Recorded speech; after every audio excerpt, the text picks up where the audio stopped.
Hey everyone, and welcome back to Endangered Crypto. We've got another update today from the Cryptoblades team with information about what's going on with the funding of their rewards pool, their ad campaign, changes to their economy, and so on. So we're going to jump into it and see what it all means. So item number one, the ad campaign. So let's clarify what that means. No, they're not spending money on ads. That's the first thing that I thought as well. They will be adding Google Ads and other private paid sponsored ads to the website, which I think is a great idea, but I do hope that they don't overdo it. But if the ads do perform really well, that could be a great source of income for the rewards pool. It's creative. I like it. I would like it even more if we could see some transparency on how much income is being generated. They'll also be talking to direct sponsors and advertisers, and that could be another really good source of income. In fact, I think it would be really interesting if we could see some sponsored equipment or sponsored gear. What do you guys think about the idea of having sponsored equipment? Leave your thoughts in the comments below. So that's it with regards to refilling the rewards pool. It's a good start. Right now there's nothing in the rewards pool, so anything that starts putting money back in is really helpful, and I hope that we'll start to see an increase in the rewards as a result of this.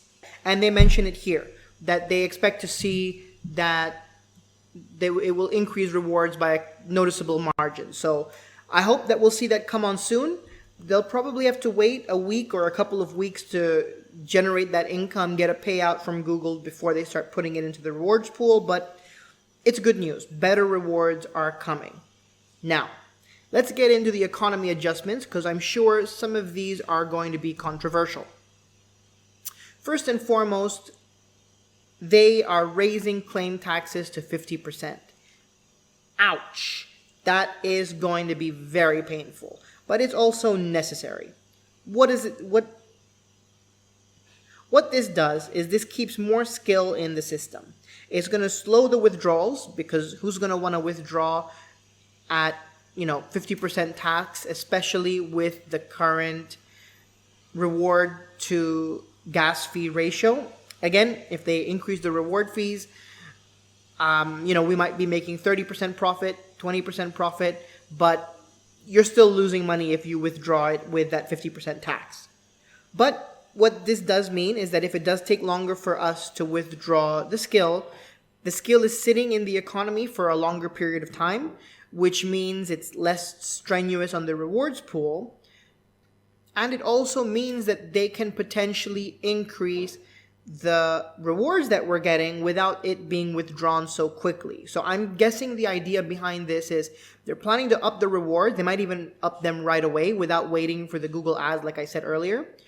But because we can't withdraw them we can, but not without taking a loss for at least 40 to 50 days, that gives them time to build up the rewards pool, get those Google ads up and running, get that money into the rewards pool, as well as launch other things that might stimulate the economy, but we're still engaging with the game, we're still playing profitably, but they don't have to pay us right away. So bad news for some, especially for those that rely on this as a source of income. Good news for those of us that are waiting for better news, but it's bittersweet. I won't say it, but they got to do what they got to do. And I think it's a step in the right direction. Next, staking of unclaimed funds will be removed.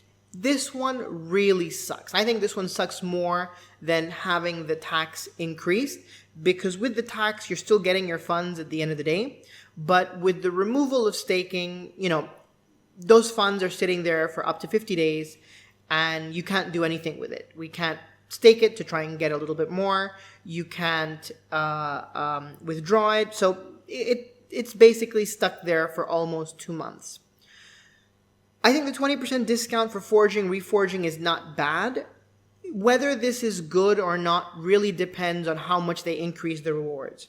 If I'm making a 10% profit on my battles, and then I have to think about whether I want to use those funds to improve my weapons, it's not really enticing. But if I'm making 30, 40% profit on my battles, and I want to put that into forging and reforging my weapons because, buying 10 weapons with the funds that I generate from battles is a lot easier because my rewards are really good. I feel more comfortable doing that and then reforging those weapons than if I'm just getting drip fed my rewards and it takes me a whole month to pay for a weapon. I'm not going to want to pay for that weapon and then reforge it. But if rewards are a little bit more liquid, I feel a lot more comfortable doing that. And I'm happy to reinvest in the game, but I need to feel like the rewards I'm getting are worthwhile to keep reinvesting in the game. They do mention here that the tax will be reduced as features are going to be released. Raids, PvP, additional skill shop item, merchandise, character burning, marketplace rebranding. So again, this really does tell me that the skill tax is there to reduce the initial pullout while they get things in place. As they put more things in place that stimulate the economy, gets more money into the game, they're going to reduce the tax. And a few things here that I think could work really, really well is the merchandise store, it's the marketplace rebranding. I really like this approach because it's not whale dependent. One of my big worries is that the game will become too whale dependent to finance the game, and I think that will skew things a lot in favor of the whales, make it less fun, make it less enticing.